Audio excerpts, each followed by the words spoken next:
We're gonna go deep. Just a little deeper than we deep, have in the past. How deep are we going? Like, I want to propose we talk about vulnerability. Okay, I thought when you said I'm gonna propose, I was a little nervous. No, Valentine's Day was yesterday. So, I got off of work Friday or Thursday, and I hit like a all-time low that I've ever hit, like with my job and just me in general, like as a dude, like as a guy. And I was just like, man, I feel worthless. Like it sucked. Yeah. And so I'm driving home, and I go to, I'm trying to text my wife. She's not answering. And I felt lost. I've never felt this way before. And so I went up to church to go pray and just talk to whoever I thought would be there to talk to, i.e. God. And just had this realization that, like, I'm never vulnerable. And I struggle with vulnerability because I don't know how to be vulnerable. Is you're always like holding it together kind of thing? But not on purpose. It's like, where would you learn vulnerability from? Like maybe your dad, like as a guy to be vulnerable.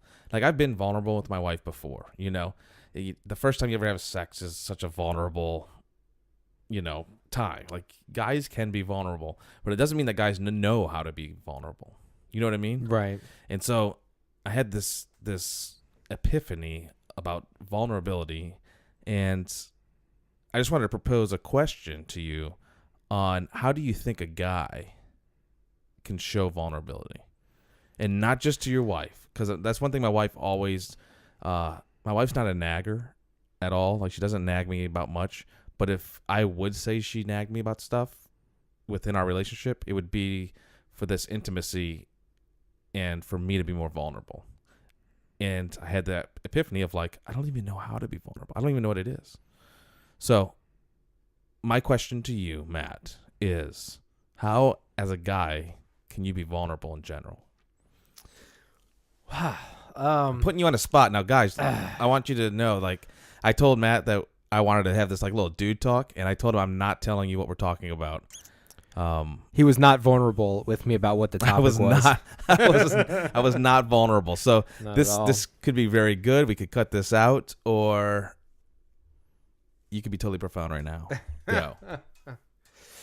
Well, I don't know. I think every relationship you have is based on a little bit of vulnerability. And I bet you that if you really talk to people, that I think as you grow older, you kind of get less and less vulnerable. And then depending on, your relationships, it might be harder or easier for you to do so. Like I have friends that I've been friends with since grammar school, and we've been through thick and thin times. Very different people, we've changed a lot over the years, but when we get together, there's something about our friendship that lasts. I've got friends from kindergarten. I got friends from 6th grade, 7th grade, not like a lot, like maybe like 4 or 5 even guys that I still hang out with, and I think I bring that up because I think that as a younger kid, you're much more vulnerable. If something's wrong, something's hurting you, I mean, you might cry as a kid. I mean, you know what I'm saying? Like you kind of grow up and you don't always share that kind of stuff. You're friends with people because you're on the same sporting team or whatever. And you have much more superficial or kind of like symbiotic relationships where like, you do something for me, I do something for you. You know what I mean? Yeah. Like we're just like drinking buddies, or we're like playing pool buddies, or you know what I mean? Like, so like if friendship and thinking just friendship as the foundation of most relationships are kind of like this sharing of oneself, and that's the good times and the bad times. That's like letting people see your ugliness, like there are definitely friends, like those friends that I mentioned, like, I mean, if I was like an outlaw, like wanted by the FBI, if I did the worst imaginable thing I could possibly think of. You might not want to say this on this spectrum, just in case you do something. In case I ever am wanted by the FBI, then you know where to look for me. But I could call on any one of those 3 or 4 guys, and I know that they would like at least help me, or you know what I'm saying? Right. Like I wouldn't. So I feel like you did a good ashamed. job of kind of explaining what vulnerability is, and I think the key words you mentioned was like to be able to show your ugliness, or to be able to bear, the innermost part of you that might be ugly, right? But how do you be vulnerable? Because we learn everything we know from our parents. And this is not to say that my parents are horrible people by any means. Is not what I'm saying. But like, vulnerability wasn't a lesson that I feel like I learned from my parents. Vulnerability wasn't a lesson I learned from teachers. You wouldn't learn vulnerability from your high school football coach. You know, you might not learn vulnerability from the bands you listen to in high school. I mean, maybe if you're into like, you know, the deep sector of emo, but some emo therapy, but like vulnerability in general. So I realized that my life is completely lacking vulnerability. And I think that's what's keeping me from feeling fulfilled at times, like as a man, is the lack of vulnerability. Because to me, the way I see vulnerability is I see it as weakness, and I see it as failure. You know, not just showing somebody my ugliness, but showing somebody like that I failed. And in turn of like admitting that failure is not something that I can see you growing from. Like, you know, I mean, I do, but in the moment. So vulnerability has always been so difficult for me. So I struggle big time with wrapping my head around how to stand up and be this man that I preach about to, you know, the kids that we minister to, you know, and people that we mentor, and talk about, like, you can't just say man up. You can't just say, just be a man. Like, how do you be a man? My wife says woman up. Woman up. She says you got to woman up. But there's like a vulnerability that goes with it that I feel like I've been missing for my entire adulthood. And I'm trying to learn what it is, and I'm trying to learn how to get there. So to take it like a little step further, I feel like we've never been vulnerable together. Like, not together, but to each other, right? This is getting awkward. It's getting awkward. And, but like, how do you remain friends? Like, how do you, like, I started thinking like about my past relationships with guys that I'm friends with, and I'm like, why are we friends? Like, how are we friends, really? Not why, but how are we friends? Stuff that we may have in common. And a lot of like my closest friends, there's like one or two things that we have in common, and a lot of times it's not on a deep level at all, but they're my closest friends, right? Right. So, like, for example, me and you, we've had no traumatic experiences together that would link us together, except for our wives' many dogs and pets. Yes. You know, I look at, you know, other friends and I'm like, oh, I used to like fishing a lot, so like we're friends, but, you know, past that, or I work with my hands and I do like carpentry stuff, so like we're kind of friends. But like my closest friends, we've been fishing before. That was a very deep bonding experience. We did, and I caught a fish. You took a picture of that fish that I caught. I did. It was the first fish and the largest fish I ever caught was with you. That's your first fish and your largest fish. Yeah, that was the only fish I think I've ever caught. Man, a fish bowl. Guys, that was like 2 months ago. It wasn't that long ago. No, it wasn't that long ago. No, it was ago. November. That was like 5 months ago. So I know you guys can't see, but that's my fish that I caught. It's on my phone. Oh, very nice. Yeah. Mine's not. Mine was a little bigger than that for sure. Yeah, but I caught more. So, but talking about like vulnerability between friends, like we do this poker night.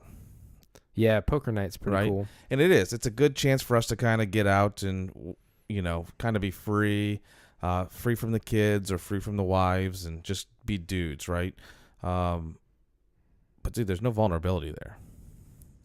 Well, it depends how late you stay. Once you hit about like after midnight, the vulnerability increases slightly. It's usually just the frustration of like, can we just split the pot already? Well, yeah, that happens too. Yeah, but honestly, there's no vulnerability.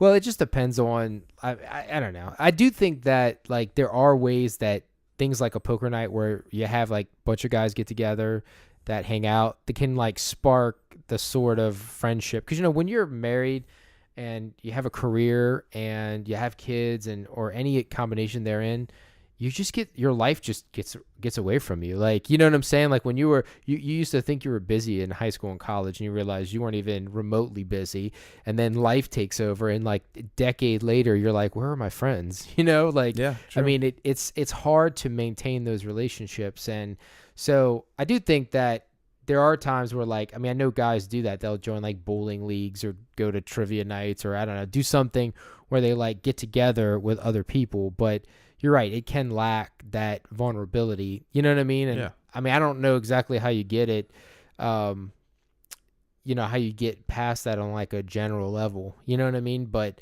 I do know that there has to be something deeper or more in a friendship to be life giving. You know what I'm Oh saying? yeah, Like, absolutely. and I think you're right. There is a vulnerability there, but I think for me, I've always had the fortune to have those elementary school friends, as well as guys I made friends with in college, that, through thick or thin, you know what I mean? It's just like had such a bond.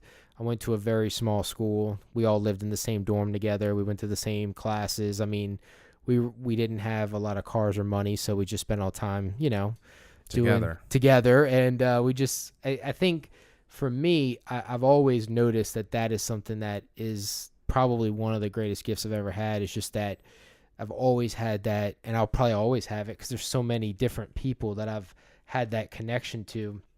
But to forge it now that I have a career, a wife, and the kids, and to build something new, like, that takes a lot of work. And especially, I mean, I think it almost have to be a couple thing. Like, you know what I'm saying? Like, it's Well, yeah. hard with your wife to, like, you can't really form a friendship like that without it being like part, with your wife. Like, you know what I mean? Like, you're hanging out as couples. Luckily, our wives are friends, which is what has afforded us the Right. ability to hang out. But Because so, like, when you define manhood and we stereotype it, that's how we define things in our society, is you stereotype things.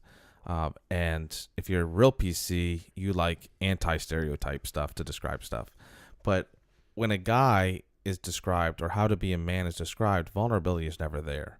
And through this like epiphany I had, that I've been watching this this show on YouTube. It's not on YouTube, but it's on, I think, NFL Network, called a Football Life. And it just takes a certain player or coach and just talks about from the time they were born up until present day, or the Super Bowl they won. yeah, And I'm starting to like look at some of these players, and I'm like, wow, I'm blown away by a lot of these guys. They had this episode on Larry Fitzgerald from the Arizona Cardinals, and it was freaking phenomenal. That dude is awesome.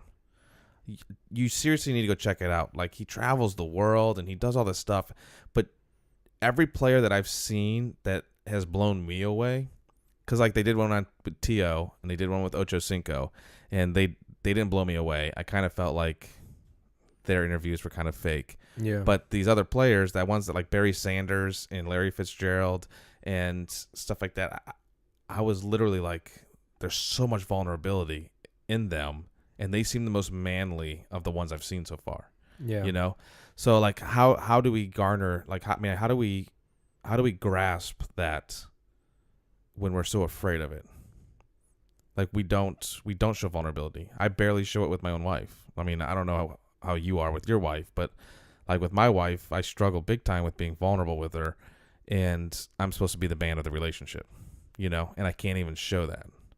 Like, it blows my mind when we talk about manhood, and like, this is a guy show, so this is a time for us to be vulnerable in our discussions and talking to you out there.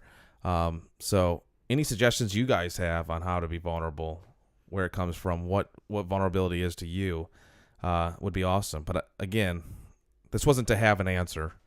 It was to, have that discussion of what vulnerability is. And I think we need to touch base on this in maybe a couple podcasts and see how it's going. So I want to challenge you, and I'd like the challenge to be reciprocated.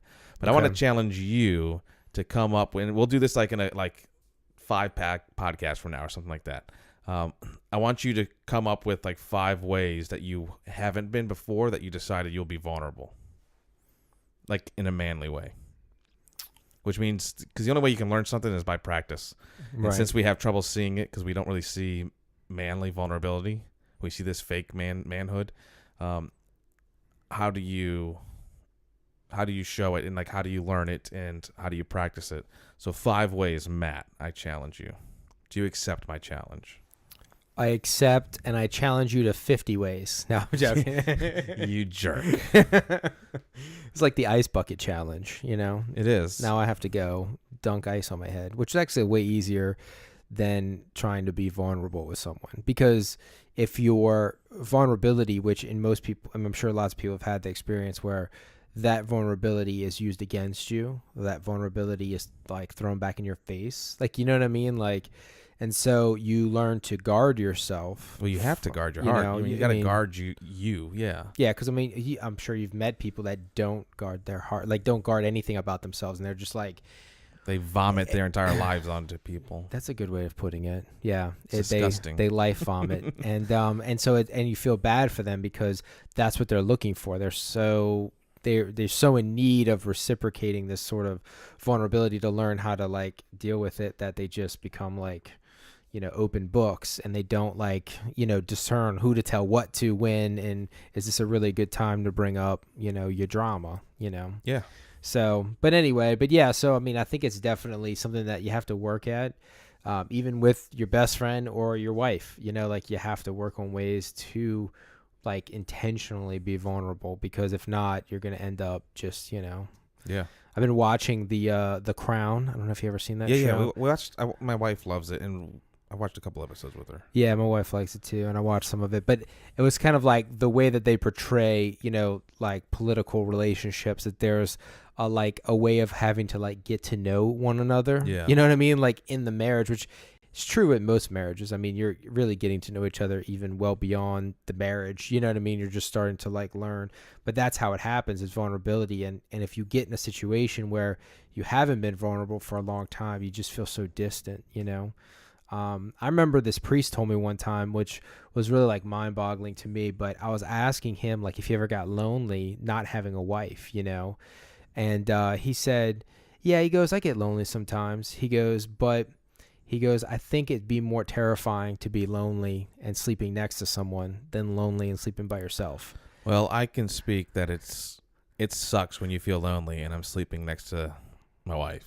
Yeah. You know, it does suck, and we've had that so many times, and we continually have that, and we continually dive deeper in love with each other. And then there's times where sometimes you're just so deeply in love, and she can do something that like could hurt me, right? And makes me feel alone, makes me feel less of a man, and I can sleep next to her and be like, I am so alone right now. You Yeah. know, it's just the ebb and flow of marriage, and to continually try to keep going forward to better that relationship, because the loneliest I've ever felt laying next to my wife pales in comparison to the worst happy time I felt. You know what I mean? Like, it still pales in comparison, but it does suck to sleep next to someone and still feel alone. Yeah. That's a cool way of looking at it. Well, anyway, so that was really deep. Woo. Went there. Man, that was intense. I feel like you invaded my heart. That's dumb. You're dumb.